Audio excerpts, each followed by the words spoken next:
یہ ویڈیو آپ کو نظر آ رہا ہے، اس کی کہانی میں بیان کرتا ہوں، لیکن ساتھ ساتھ میں دو اسٹوڈنٹس کی کہانی آپ لوگوں کو سنانے لگا ہوں، جو ایسے تقریباً 4-5 دنوں سے میں سوچ رہا تھا کہ میں ان اسٹوڈنٹس کی کہانی آپ لوگوں کے سامنے رکھوں، لیکن بہرحال پھر میں نے کہا کہ چھوڑ ہی دے، ضرورت محسوس نہیں کی، لیکن اب یہ کہانی سامنے آ گئی۔ یہ خاتون ہے، سرائے عالمگیر کہیں کشمیر سائڈ یا پتہ نہیں مظفر آباد سائڈ ہے۔ یہ کہہ رہی ہے کہ میں ایک آنٹی نما خاتون جس کا نام ہے شکیلہ بی بی، ان کے ساتھ آئی، انہوں نے کہا آؤ چلتے ہیں مری سیر کرنے جاتے ہیں، لیکن وہ مجھے سیدھا اسلام آباد لے آئی اور وہاں پر ایک فلیٹ میں مجھے بھیجا اور کہتی ہے کہ میں آتی ہوں واپس۔ تو اس فلیٹ میں اس شکیلہ نامی خاتون کا بھائی ہوتا تھا جن کا نام تھا ذیشان علی۔ تو اپنی بہن نے یعنی شکیلہ نے مجھے، یہ خاتون کہہ رہی ہے، یہ سٹوری بیان کر رہی ہے کہ جس خاتون کے ساتھ میں تفریح کرنے مری آئی تھی، انہوں نے مجھے مری کے بہانے لا کر اپنے بھائی کے ہاتھوں 12 لاکھ روپے کا مجھے بیچا اور واپس چلی گئی، مجھے کہا کہ میں آتی ہوں۔ تو اب اس نے کیا کیا، جو ذیشان علی ہے وہ مطلب غلط قسم کا کام کر رہا ہے، جسم فروشی کا، اور مساج سینٹر بھی کھولا ہے اور بیچ میں دھندا بھی کرتا ہے۔ تو میں ان کاموں میں پڑھنا نہیں چاہتی تھی، میں نے کہا کہ بھئی میں تو یہ کام نہیں کرنا چاہتی، یہ میں کہاں پھنس گئی۔ تو بہرحال کہتے ہیں کہ انہوں نے میری مار پیٹ کی، تشدد کیا، زد و کوب کیا مجھے۔ تو کہہ رہی ہے کہ ایک دن میں نے کھڑکی سے ایک بندے کو اشارہ کیا کہ مجھے تو ان لوگوں نے یرغمال بنایا ہے، کڈنیپ کیا ہے، تو آپ برائے مہربانی پولیس کو بھیج دیں۔ اب یہاں پر انٹرسٹنگ سٹوری ہے، کہتی ہے کہ پولیس اس بندے نے بھیجی اور پولیس آ کر دروازے پر کڑی ہوئی، دستک دیا، مگر دستک دینے سے انہوں نے دروازہ کھولا نہیں ہے، تو پھر پولیس پھر واپس چلی گئی۔ اب ذرا اس بے حسی کو دیکھے، پولیس آئی ہے، ناک کیا ہے، جب دروازہ نہیں کھولا تو واپس پولیس چلی گئی۔ تو یہ کہہ رہی ہے کہ اس کے بعد میرے اوپر اور بھی بہت زیادہ تشدد کیا گیا، جس کی وجہ سے میں مجبور ہوئی اور میں نے نیچے چھلانگ لگائی۔ اس وقت یہ پولیس کسٹڈی میں ہے، ہاسپٹلائزڈ بھی ہے، ریڑھ کی ہڈی بھی ان کی ٹوٹی ہے اور پاؤں بھی فریکچر ہو گئی ہے۔ بہرحال رزلٹ کچھ نہیں نکلنا۔ اب میں بولو کہ ان کو سیدھا لٹکاؤ، ان کو الٹا لٹکاؤ، ان ظالموں کو یہ کر دو وہ کر دو، چھوڑ دو یار، ہم پاکستان میں رہتے ہیں، اس طرح کے جذبات نہیں رکھنے چاہیے۔ تو میں دو اسٹوڈنٹس کی بات کر رہا تھا، تقریباً آج سے 7-8 دن پہلے، فرنٹیئر میڈیکل کالج ایبٹ آباد، ان میں دو اسٹوڈنٹس ہیں۔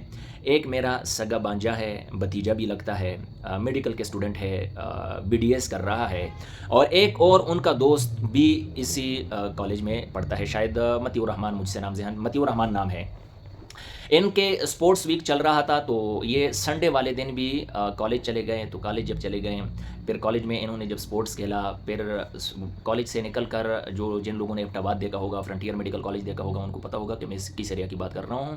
تو یہ اوپر چلے گئے ایبٹ آباد ہائٹس پر، وہاں پر یہ بیٹھے تھے اور انہوں نے کوئی پیپسی یا ڈی واٹس ایور جون سی بھی بوتل تھی وہ بھی لی تھی، ساتھ میں وہ بھی پیا، اوپر تھوڑا سا ریفریشمنٹ انہوں نے کیا۔ تو پھر واپسی پر وہاں سے آ رہے تھے، جب آ رہے تھے دونوں، تو یہاں پر انہوں نے دیکھا کہ ایک ینگ لڑکا ہے، یعنی میری عمر کا کہہ لیں، جو تقریباً 6 بچے ان کے ساتھ ہے، اور وہ ان 6 بچوں پر تشدد کر رہا ہے، اور ایسے بہیمانہ طریقے سے وہ تشدد کر رہا ہے کہ ان سے رہا نہ گیا۔ تو انہوں نے ان کے پاس جا کر کہ بھائی آپ ان کو کیوں مار رہے ہیں، اور ان بچوں کی عمریں تھی 5 سال، 6 سال، 7 سال، بڑی بے دردی کے ساتھ ان کی مار پیٹ کر رہا تھا۔ تو انہوں نے کہا تھا کہ بھائی کیوں مار رہے ہیں، یہ کوئی 8-10 دن پہلے کی بات ہے۔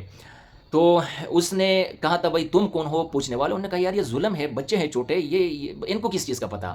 تو فوراً وہ لڑکا بھاگا تھا گاڑی میں، ان کے پاس گاڑی تھی سائڈ میں کھڑی، اور اس نے پسٹل نکالی تھی، ان کے سروں پر تھان لی تھی۔ یقیناً یہ دونوں بچے تھے، اسٹوڈنٹس، سیکنڈ ایئر کے اسٹوڈنٹس ہیں، میڈیکل میں ہیں، اور پھر خوفزدہ ہو گئے تھے، ڈر گئے تھے، سہم گئے تھے۔ تو پھر وہاں سے جیسا تیسا بھی تھا، 1-2 اور بھی بندے آ گئے تھے، تو ان کو جو ہے نا وہاں سے بھاگنا پڑا تھا، انہیں خود کو بچا لیا تھا وہاں سے۔ پھر اس میں اراؤنڈ اباؤٹ 24 آورس گزرے تھے، مجھے 24 آورس کے بعد یہ میرے بانجی نے مجھے بتایا۔ جب مجھے بتایا، یقیناً دکھ ہو جاتا ہے، بندہ حیران ہو جاتا ہے، پریشان بھی ہو جاتا ہے۔ تو جب کہ اب معاملہ بچوں کا تھا، حالانکہ پولیس پر تو میں ٹرسٹ کرتا ہی نہیں ہوں، پولیس کے ہاں میں جاتا ہی نہیں ہوں، یہ مسئلے کا حل ہی نہیں ہے، وہاں پر اور مسئلے زیادہ ہو جاتے ہیں، میں ایسی معاشرے کے آپ لوگ بھی ہیں، ہم بھی ہیں۔ تو بہرحال مجھے جانا پڑا، جانا اس لیے پڑا کیونکہ اگر میں اس وقت اپنے گھر کا اس عمر میں سربراہ ہوں تو میرے اوپر بھی سربراہ ہے، میرے والد صاحب ہیں، میرے کزن ہیں جو مجھ سے بڑے ہیں، میرے تایا ہیں، انکلز ہیں۔ تو پھر ان کو سامنے رکھتے ہوئے میں نے کہا اللہ نہ کرے کچھ ہو جائے تو پھر یہ تو مجھے نہیں چھوڑیں گے، پھر مجھے جانا پڑا پولیس۔ میں نے ادھر ایک اپلیکیشن دے دی ان بانجے کو بھی لے کر اور دوسرے اسٹوڈنٹ کو بھی بلایا۔ تو میں نے ساری منظر کشی کی، ان سے پوچھ کر اپلیکیشن میں نے خود لکھی، ساری منظر کشی کی، اور میں نے وہ پولیس والوں کو بھی گائیڈ کیا کہ بھائی آپ لوگوں نے ایسے ایسے اس بندے کو ٹریس کرنا ہے۔ باخدا میں نے خود کافی تگ و دو کیا اس بندے کو ٹریس کرنے کے لیے، ٹھیک ہے۔ جب مجھے بتایا بھی تو پورا دن میں نے خود بھی ٹریس کرنے کی کوشش کی۔ پھر جب میں نہیں کر سکا تو پھر چلا گیا پولیس کی طرف، یہ ساری جو میری اپنی ٹینشن تھی ذہن میں لے کر۔ لیکن مطلب یہ حساس نوعیت کا مسئلہ ہے، اور ایک ایبٹ آباد جیسے شہر میں جو انتہائی پیسفل سٹی ہے through out the Pakistan, police کی طرف سے اب بھی تک مجھے کال نہیں آئی۔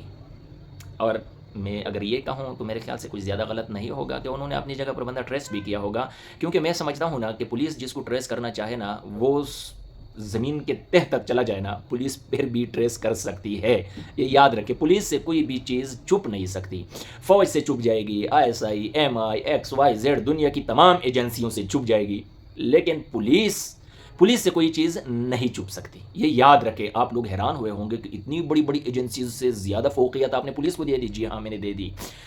پولیس بہت مہارت رکھتی ہے، اس میں کوئی دو رائے نہیں ہے، لیکن میں بتانا صرف یہ چاہ رہا تھا کہ ابھی تک مجھے کال نہیں آئی کہ بھائی آپ نے اپلیکیشن بھی دی تھی، اور میں نے بھی نہیں پوچھا۔ میں نے تو اس لیے نہیں پوچھا کیونکہ مجھے تو اپنی پولیس معلوم ہے۔ اب اس لڑکی کی مدعا ذرا سنیں۔ پولیس انہوں نے بلوائی، پولیس دروازے پر آئی، کسی کی جان خطرے میں ہے، زندگی خطرے میں ہے، اور اتنی بے حسی کہ ناک کر کے چلے جائے پولیس۔ ذرا بھی خدا کا خوف نہیں آتا یار کم از کم زندگی بچانے کی تو کوشش کیا کرو نا۔ چلو دو چار پیسے ادھر سے ادھر سے لے لیے، یہ چلتا رہتا ہے، تمہارا یہ دندہ ہے، لیکن کم از کم زندگیوں پر کمپرومائز نہیں کرنی چاہیے۔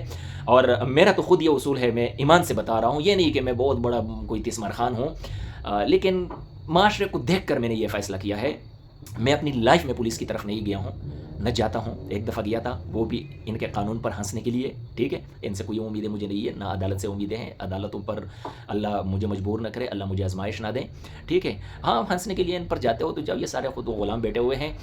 تو پھر یہ تھا میرا ایک فارمولہ ہے، اگر میرے ساتھ کوئی زیادتی کرے، اگر قابل معافی ہو تو اللہ کی خاطر میں معاف کر لوں گا، اور اگر طاقتور ہو تو ٹھیک ہے، انتظار کر لوں گا، اگر بہت زیادہ طاقتور ہو تو اللہ تعالیٰ کی عدالت میں دیکھا جائے گا، اور اگر ایسا ہو کہ میرا بس چلے تو پھر میں قانون سے ہٹ کر پھر اپنا فیصلہ خود کرتا ہوں، کیونکہ یہاں پر قانون اب سب لوگوں کو معلوم ہے۔